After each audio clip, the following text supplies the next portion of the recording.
which means essentially we accept the null hypothesis, and the null hypothesis says that they are independent. So we're saying, okay, this means that the evidence shows that they are essentially independent.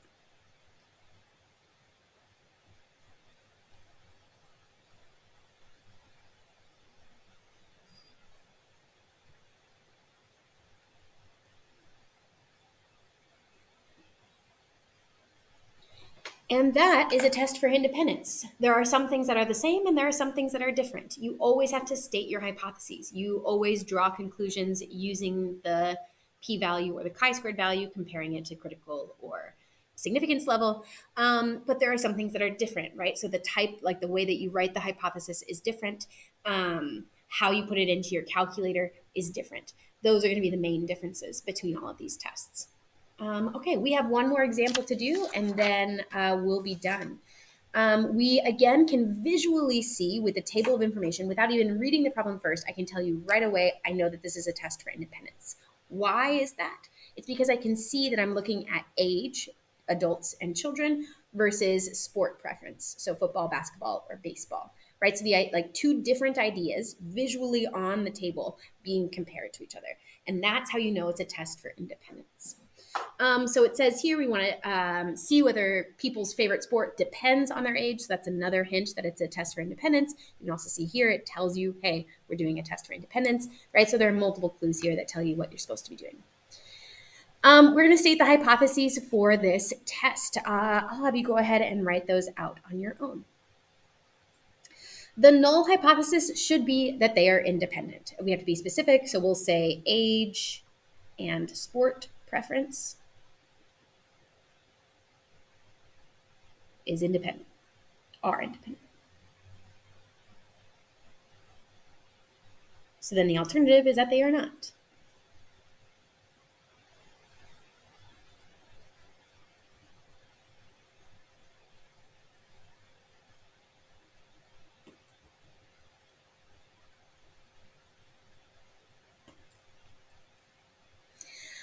We need to find the degrees of freedom, and I'll have you do that on your own as well.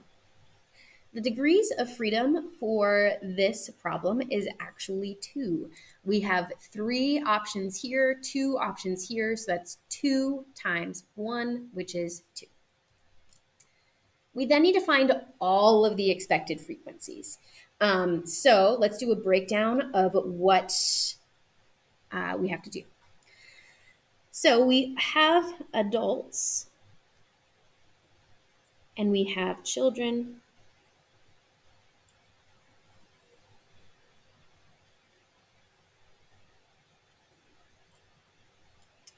We have football.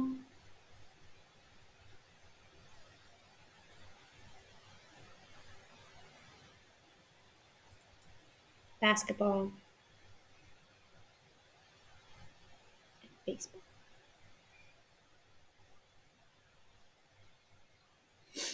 So remember, with our expected frequencies, there's a shortcut. But if you memorize all of the shortcuts over the course of 2 years, it's going to be too many to have memorized. So let's remember that expected frequencies we've been asked about in probability before. And it means that we just need to find the probability of each of these things occurring and multiplying it by the total. The total number of people, again, in this case, is 80. 30 adults and 50 children makes a total of 80. We can also just run our totals this way. We see 8 and 23 makes 31. 12 and 11 makes 23, 10 and 16 makes 26. If we add these all up, it becomes 80 for the total.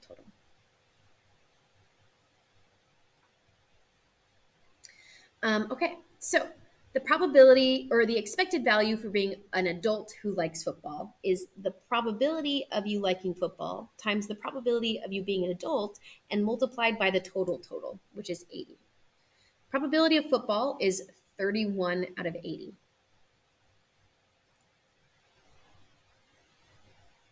Probability of being an adult is 30 out of 80. And then we multiply it by the total, which is 80. And then we can remember, oh, that's right. One of these 80s cancels out. And so it's really just 31 times 30 divided by 80, which is 11.625.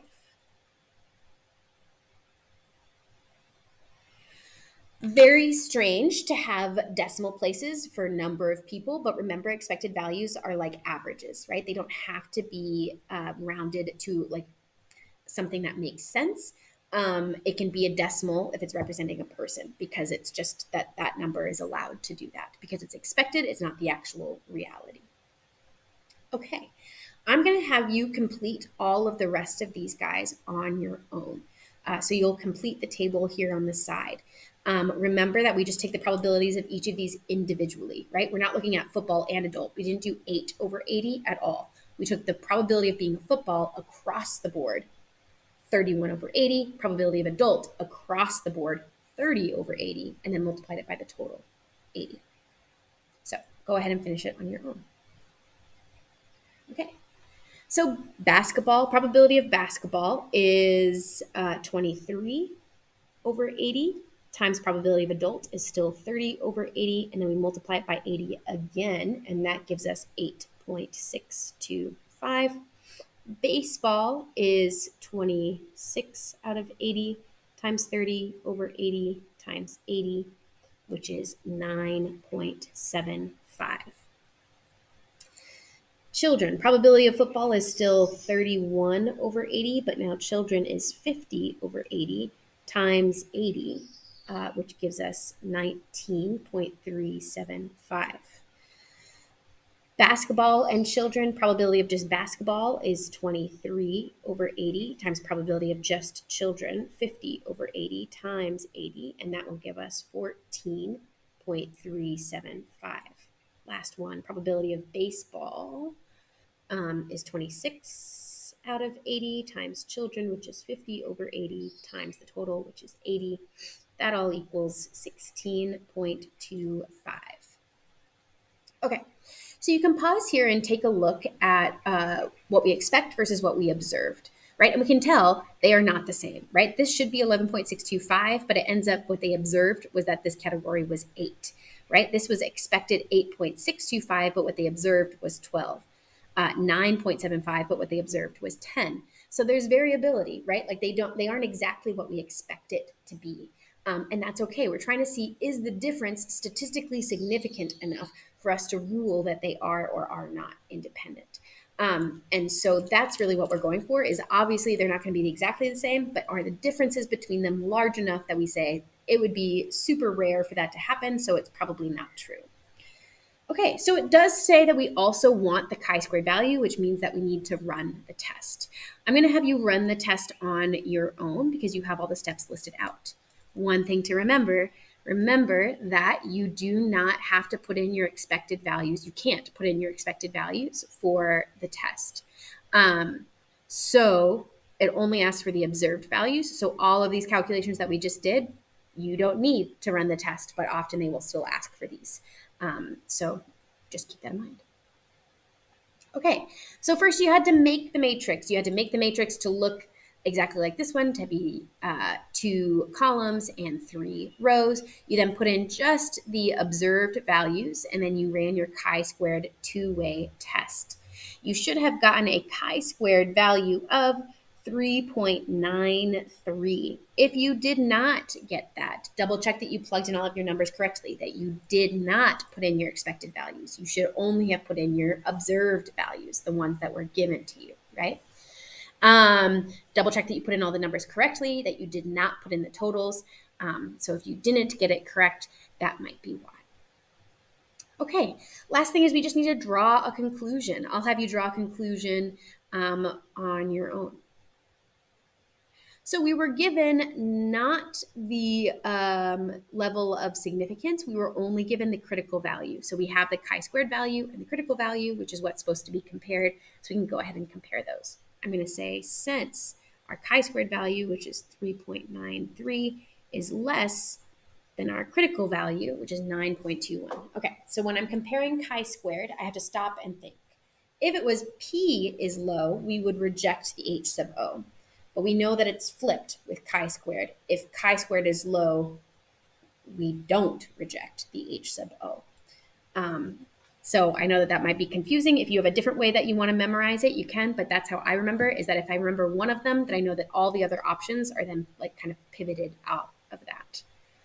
So since our chi-squared is low, we fail to reject.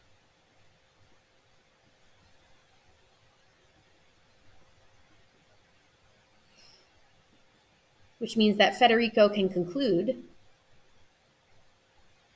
if we fail to reject, it essentially means we accept the null hypothesis, and the null hypothesis was that they were independent. So Federico can conclude that age and sport preference are independent.